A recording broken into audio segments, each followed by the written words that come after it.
I just want to take another opportunity to congratulate John on tomorrow officially being John Fricke Day. I'm not looking because he's probably giving me that face. What John doesn't know is we put all this in motion a while ago, and so he's prepared and not surprised again tomorrow. About 100 John Fricke Day signs will pop up all over the village in different store windows because we already gave them out. So anyhow, that being said, please allow me to introduce John Fricke.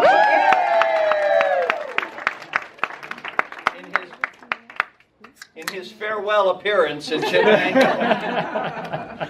Good evening and welcome. I'll second what Mark said. This is the Ruby anniversary of the Chittenango Festival, the longest running Wizard of Oz festival in the country. The festival that can claim, as no other place can, the birthplace of L. Frank Baum as its foundation. We are going to do a three-part program tonight, a two-part program tomorrow night. Before I explain, well, in the process of this, I'll explain what those programs are going to be. I want to welcome not only all of you, but all of our special guests. And in their respective slots, I would like them to just stand up when I mention their name and stay standing, and then we'll applaud them all at once at the end, because these spontaneous ovations clog up the works. So, in the course of the weekend, you will have the opportunity to meet New York publisher, editor, and writer, and daughter of the legendary Cowardly Lion, Bert Lahr, Jane Lahr. Nobody listens. You can clap for her. We have with us somebody whom Simon & Schuster has just signed to a contract for a trilogy of Oz books. The first one was published last month. There'll be another next year and another the year after that.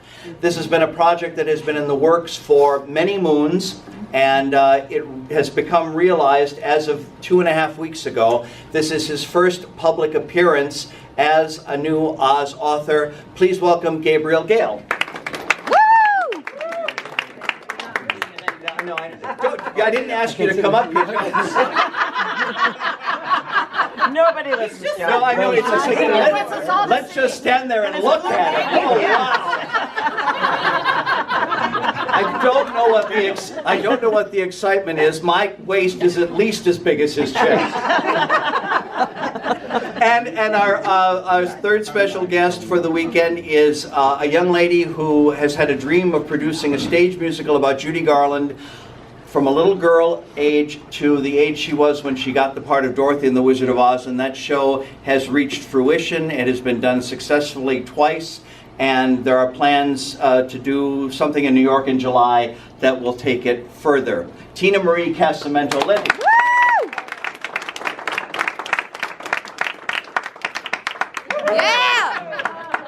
Now, you three can sit down.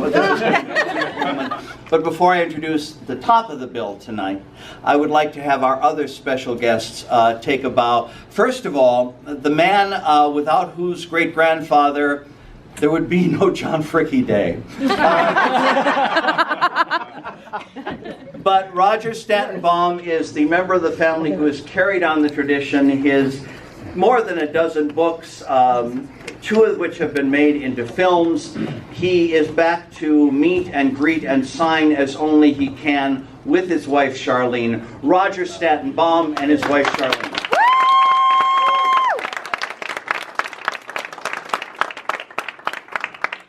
Now this, I'm going to do the names. There are 7 of them right in a row. If you're here, please stand up, because one of the things that Oz-Stravaganza has initiated in recent years is what we call Authors and Artists Alley.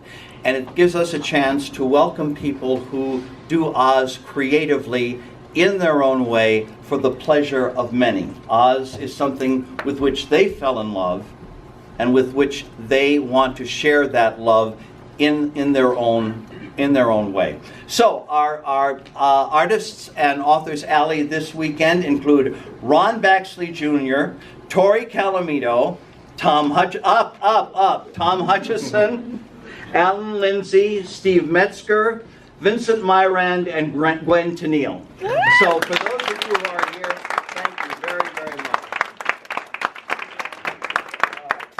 First of all, tonight, to kick off the evening, is somebody who is here to show just how prevalent and pervasive and ongoing Oz is as a pop culture phenomenon. If you have been here in recent years, you have seen him because as NBC affiliate in Milwaukee, Wisconsin, he's the movie critic for the NBC affiliate in Milwaukee, Wisconsin, and a nationally syndicated radio critic for film, for pop culture. He says truly tacky things about truly tacky people as one of the fashion police in Us Weekly magazine every 2 weeks.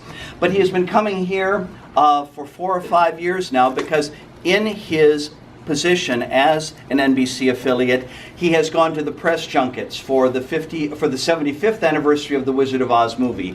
He has gone to the press junket for Oz the Great and Powerful, for The Wiz Live, this year for Emerald City, and he's putting all of that together. He also has a raft of new credits that I'm going to let him tell you about because they are pretty extraordinary, and it is all that ongoing kind of Ozzy motivation. Please welcome back Ryan J.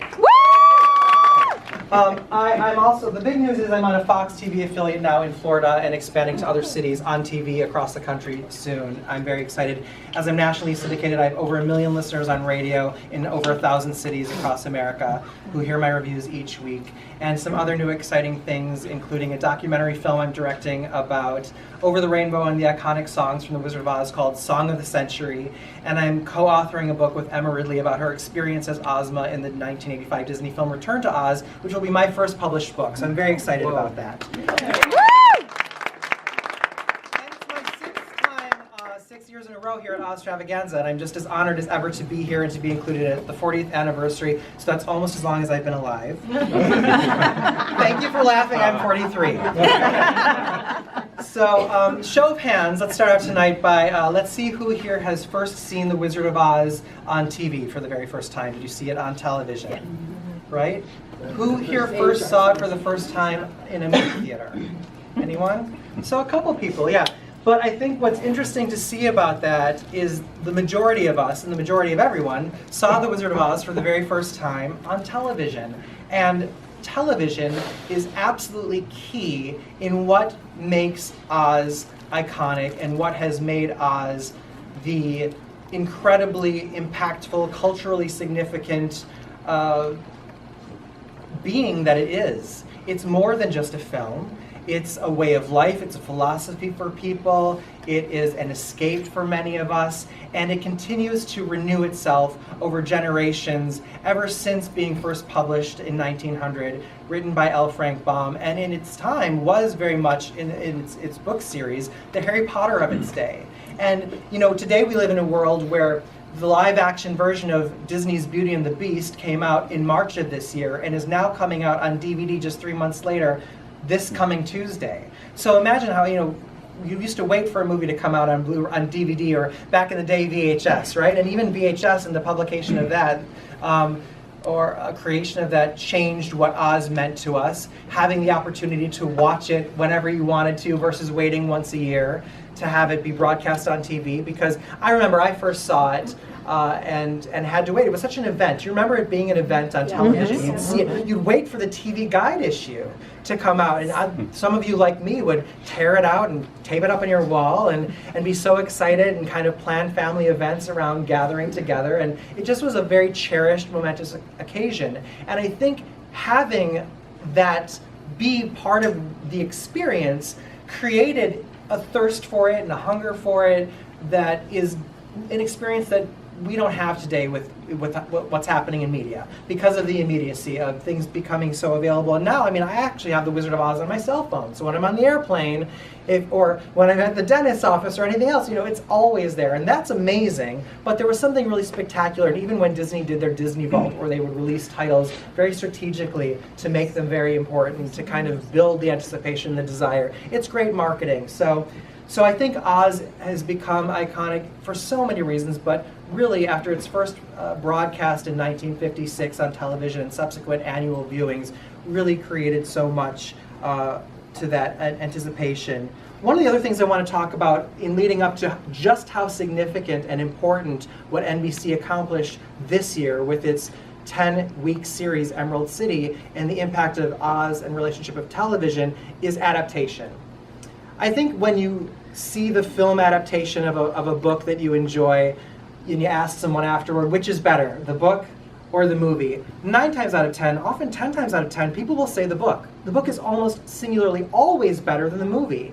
And that's because you have your own imagination, or it's how you imagined it, or there's so much that's cut out. I mean, I'll even remember with like Harry Potter, seeing those films for the first time, and there were things that were cut out that you were thinking, especially as the later films were being published, that you were looking forward to seeing how they would articulate that in the film medium, but they didn't, it was cut out. But I think the one example of a film just universally being better than the book, no offense, L. Frank Baum or Baum loyalists here in Chittenango, but The Wizard of Oz, I think, is very improved upon the original source material. I mean, it wouldn't be what it is without it. However, the music, the oversaturation of Technicolor, the cuts they made, the additions they made, perhaps if one thing was different, perhaps if there weren't farmhands or Miss Gulch, or perhaps even if casting was different, if it had been Shirley Temple instead of Judy Garland, or Ray Bolger as the Tin Man instead of Jack Haley, or had they included the Queen of the Field Mice, any alteration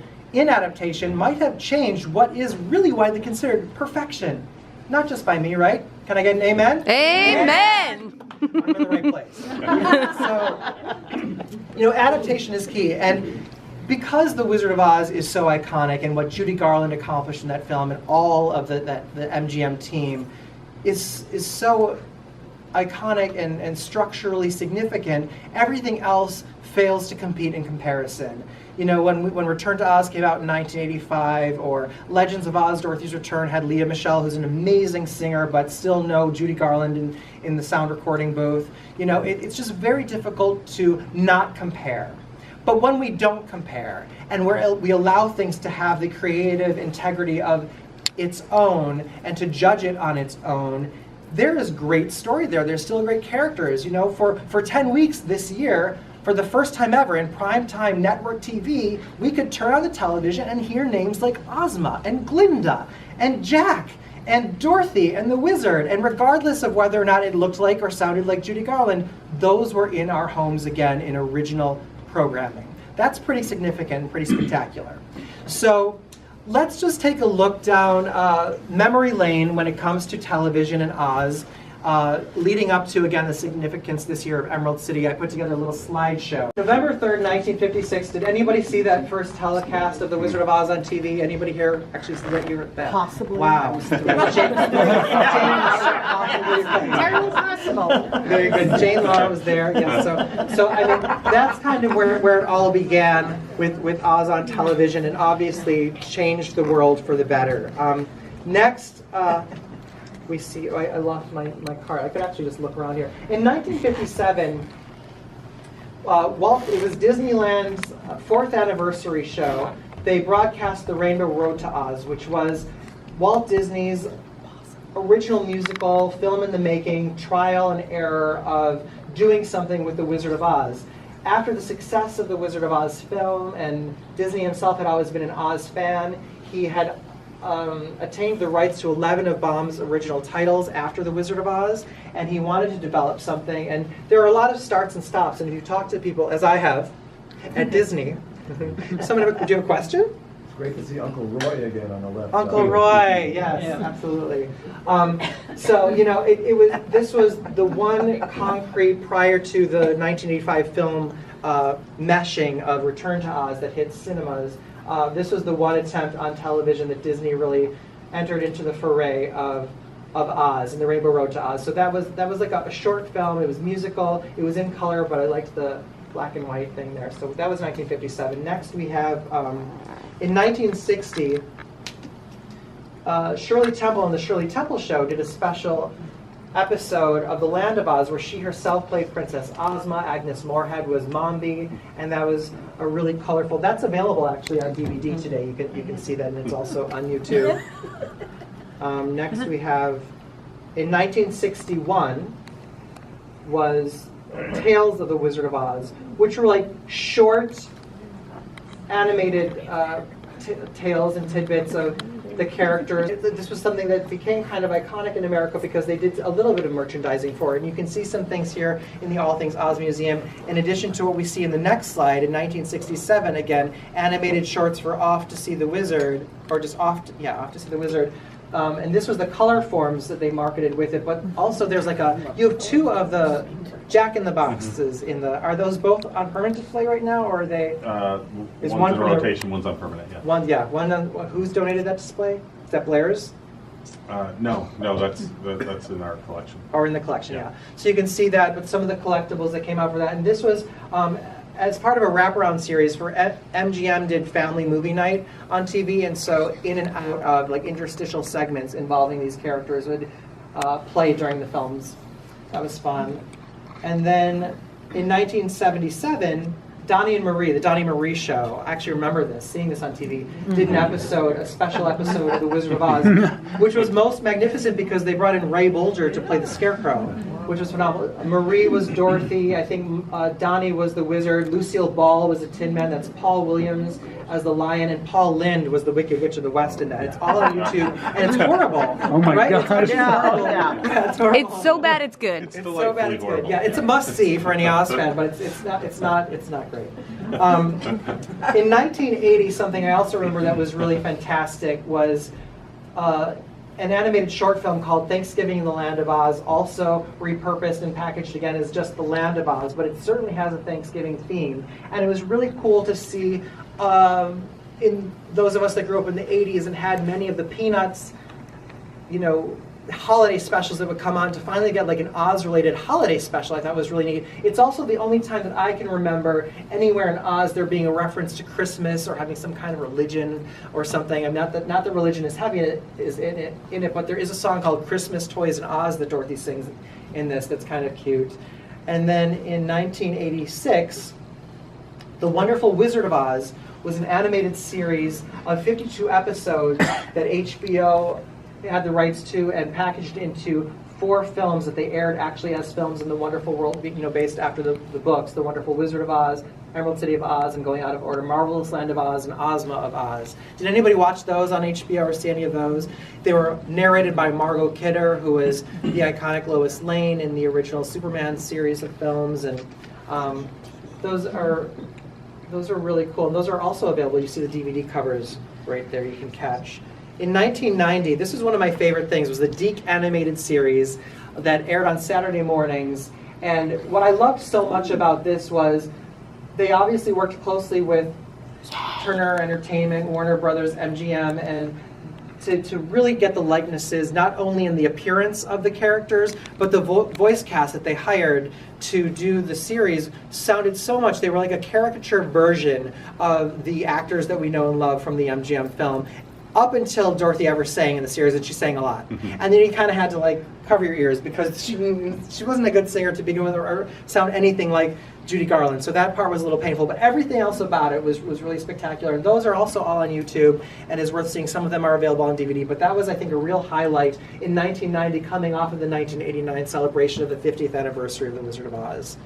Also in 1990, later that year, we had a made-for-TV movie called The Dreamer of Oz, starring John Ritter as L. Frank Baum, and really told the story of L. Frank Baum that was beautifully animated in certain parts, not animation, but in his imagination sequences of envisioning Oz, and those characters are really, really beautiful to behold. And the most recent home video release of The Wizard of Oz on Blu-ray and 3D Blu-ray and DVD, this film comes as a special feature. Next, in 2005, we jump a few years forward, about 15, is The Muppets Wizard of Oz, which was kind of a real miss for the Muppets company. But what's significant about it is right before this happened, the Jim Henson Company was just folding into Disney at the time. And this was the last thing that Jim Henson's company did before becoming a Disney company. And we know that Disney's has done great things recently with their live action and their cinematic releases of the new Muppet movies that did very well at the box office. But this was made for TV and aired and was cute, and they did something special in hiring Ashanti as Dorothy, who then went on to star as Dorothy again in the City Center's Encore's short revival of The Wiz on Broadway there, and then also having Aunt Em played by Queen Latifah, and Uncle Henry played by David Alan Grier, who then popped up again in Oz and The Wiz Live as the Lion and as the Wiz. But this was fun. This was like kind of fun, right? I liked it when it came out, and now I can't watch it. 2007 Tin Man sci-fi series was really spectacular, and this is kind of where, in talking about adaptation, the world is starting to influence where Oz, how Oz audiences are approaching the story, and this was kind of the first sort of darker visualized and articulated vision for the film, and it's very hardcore science fiction. It's really heavy on that, and what I really like about it, and someday I would almost love to write about or talk about how steeped science fiction is leading up to Emerald City, because Emerald City, the series, really explores the themes between science and religion, science and witchcraft or magic. And I think we consider Oz and Baum's writing and other Oz stories to really be more fantasyland and fantasy than science fiction. But I think arguably it is hardcore sci-fi, because everything that the wizard does, whether it's flying on a hot air balloon, which took science, or creating the giant head to manipulate the citizens of Oz or other aspects that he appeared as to people, that was all science-based. I think the best example of that is in the big screen film Oz the Great and Powerful, because what James Franco does as the wizard in that film is very scientific, and as is what Frank Morgan does as the wizard in The Wizard of Oz. So, but this goes in the very left direction of sci-fi. Tin Man, that was a fun mini-series. Then I want to talk a little bit about Once Upon a Time, which was the ABC series. And it's not an overall Oz series, but they certainly incorporated the Oz characters in as much as they could go back to public domain. They obviously didn't license and deal with the Ruby Slippers or want to have any negotiations with Warner Brothers, being ABC.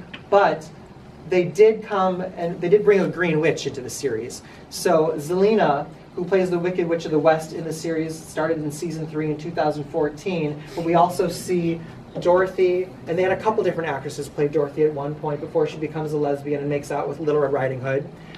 We see the Scarecrow there, the Tin Man, their interpretation of the Winged Monkeys, and also Glinda. Yeah, there's the cast. So that's colorful, right? Audrey Arjona is Dorothy, and she's fantastic. She loved it. She's a big fan, as you'll hear her talk about Dorothy and Judy Garland. An interesting take on Toto. We see Toto. He's a German Shepherd. He was a police dog, and I thought before actually seeing the series, as they would release promotional images for it, you would see Dorothy and Toto together, and she had this police jacket, and you understand why, but she actually, as Dorothy Gale in Kansas, was a nurse who ended up in a police car that takes her to Oz, as opposed to the house flying over. But there's a police dog in the car, and the Munchkin word for dog is Toto, and so that's how he becomes Toto in the show. Next is Lucas, played by Oliver Jackson Cohen. He's an English actor, grew up in London, and he doesn't have his memory. And so that's how he's without a brain. And he's found on a pole. And that's the only real image that we ever see of this character as the Scarecrow, is that he's discovered on a pole. In the next slide, you can see that. I think. Yeah, right? And there was also a little bit of Christ-like imagery there, which is interesting in the whole religion, science, magic, because religion is equated with magic in the series. But if there's anyone out here, I know there's one person here who's a shipper between Dorothy and the Scarecrow, it happens. And by it, you know what I mean. It happens in this series. Or it happened, right? They happened. Next we see Jack, the character of Jack, who's played by Garen Howell. He's a Welsh actor. Oh yeah, there's it happening. Jack, what's great is we discover Jack early in the season, and he's helping out his friend Tip run away from Dorothy.